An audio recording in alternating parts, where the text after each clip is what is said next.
সুপ্রিয় দর্শক, আসসালামু আলাইকুম।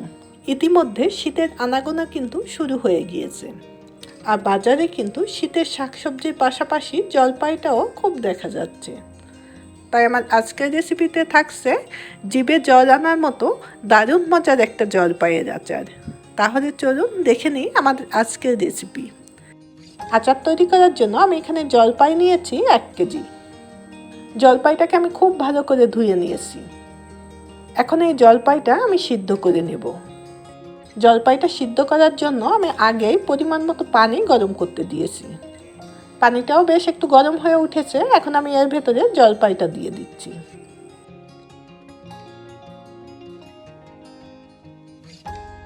জলপাইটা দিয়ে আমি এখানে সামান্য একটু হলুদ দিয়ে দিচ্ছি। এতে করে কিন্তু আচারের কালারটা খুবই সুন্দর আসবে। আমি অন্য কোনো মশলা এখানে অ্যাড করছি না।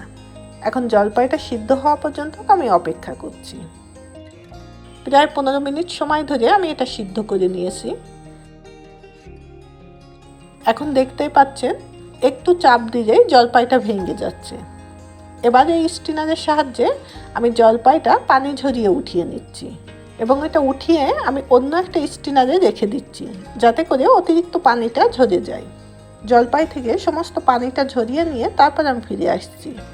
আচার তৈরি করার ক্ষেত্রে পানির পরিমাণটা যতদূর সম্ভব কম ব্যবহার করতে হবে, তাহলে আচারটা কিন্তু দীর্ঘদিন পর্যন্ত সংরক্ষণ করা যায়। জলপাই থেকে পানিটা ঝরতে ঝরতে আমি কিছুটা মশলা আগে রেডি করে নিচ্ছি। এখানে আমি গোটা জিরে নিয়েছি 1 চা চামচ, গোটা ধনে নিয়েছি 1 চা চামচ, শুকনো মরিচ নিয়েছি 6টা, আর গোটা পাঁচফোড়ন নিয়েছি 1 টেবিল চামচ। এবার এই মশলাগুলো আমি একটু ভেজে নিচ্ছি। প্রথমে আমি শুকনো মরিচটা ভেজে নিচ্ছি, আর তার সঙ্গে আমি 2টা ছোটো এলাচও নিয়েছি। এবার এটা একটু ভেজে নিতে হবে। কিছু সময় একটু ভেজে নেওয়ার পরেই দেখবেন মরিচের কালারটা বেশ একটু চেঞ্জ হয়ে আসছে। ঠিক সেই পর্যায়ে আমি গোটা ধনেটা ভেতরে দিয়ে দিচ্ছি। অর্থাৎ যে মশলাটা ভাজতে একটু সময় বেশি লাগবে সেটাই আগে ভেজে নিতে হবে। আর এদিকে কিন্তু মরিচটা ভাজা হয়ে গিয়েছে। এখন মরিচটা আমি উঠিয়ে নিচ্ছি। আরও কিছু সময় যদি মরিচটার ভেতরে থাকে তাহলে মশলার কালারটা কিন্তু কালো হয়ে যাবে। এবার এর ভেতরে গোটা জিরা এবং পাঁচফোড়নটা দিয়ে দিচ্ছি। এটা দিয়ে একটু সময় ভেজে নিতে হবে। যখনই মশলা থেকে ভাজা ঘ্রাণটা বের হবে তখনই এটা নামিয়ে নিতে হবে।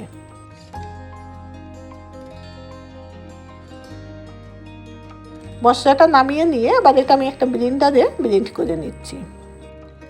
এদিকে জলপাই থেকে পানিটাও আমি ঝরিয়ে নিয়েছি। এখন জলপাইটা কিছুটা গরম থাকা অবস্থায় আমি একটা ম্যাশারের সাহায্যে এটা ম্যাশ করে নিচ্ছি। আপনারা চাইলে এটা হাত দিয়েও ভেঙে নিতে পারেন, কিন্তু একটু গরম থাকা অবস্থায় এই কাজটা করে নেবেন। দেখতেই পাচ্ছেন আমি খুব ভালোভাবে এটা ম্যাশ করে নিয়েছি।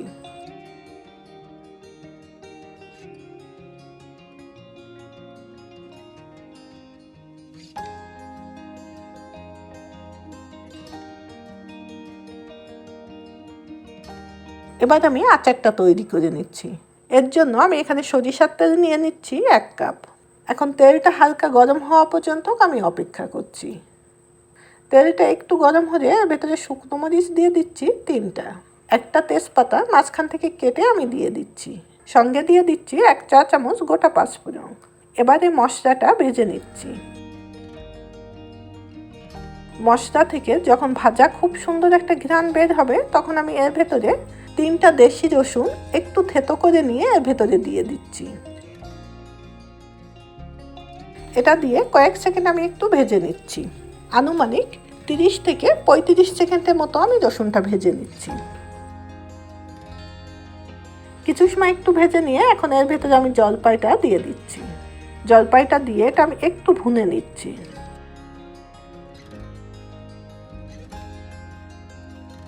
এই 2 মিনিটের মতো আমি জলপাইটা ভুনে নিয়েছি। এখন এর ভেতরে আমি চিনি দিয়ে দিচ্ছি 1.5 কাপ। তবে মিষ্টিটা আপনারা আপনাদের স্বাদ বুঝে কম বেশি করে নেবেন। আর সব জলপাই কিন্তু একই রকম টক হয় না, তাই আমার সাজেশন থাকবে একবারই আপনারা 1.5 কাপ চিনি দিবেন না। প্রথমে 1 কাপ দিয়ে একটু মিশিয়ে নেবেন, তারপর জলপাইটা একটু চেক করে দেখে নিয়ে বাকি চিনিটা দিয়ে দিবেন। 1.5 কাপ চিনি দেওয়ার পর দেখতেই পাচ্ছেন চিনি থেকে বেশ কিছুটা পানি ছেড়ে দিয়েছে, যার কারণে আচারটা এখন বেশ পাতলা দেখা যাচ্ছে।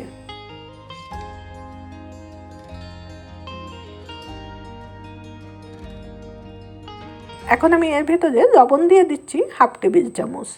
তবে লবণটাও আপনারা আপনাদের স্বাদ বুঝে কম বেশি করে নেবেন।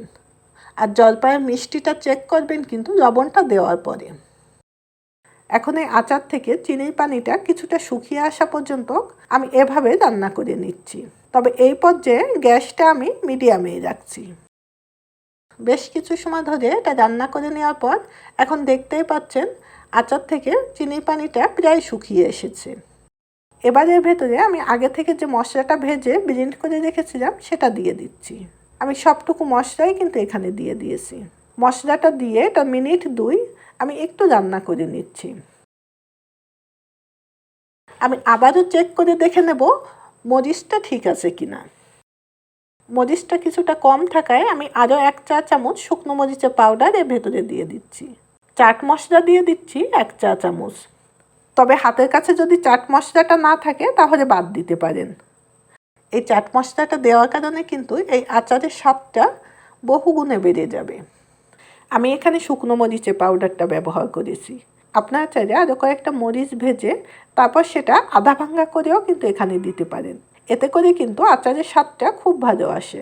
2-3 মিনিট ধরে এটা রান্না করে নেওয়ার পর এখন এর ভেতরে হোয়াইট ভিনেগার দিয়ে দিচ্ছি 3 টেবিল চামচ।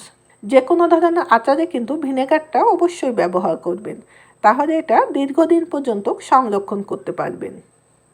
এখন এই আচারটা আমি আরও 2-3 মিনিট সময় ধরে রান্না করে নিচ্ছি। 3-4 মিনিট সময় ধরে এটা রান্না করে নেওয়ার পর এখন দেখতেই পাচ্ছেন আচার থেকে সমস্ত পানিটা শুকিয়ে এটা বেশ ঘন হয়ে এসেছে। আমাদের আচারটা কিন্তু প্রায় হয়ে এসেছে।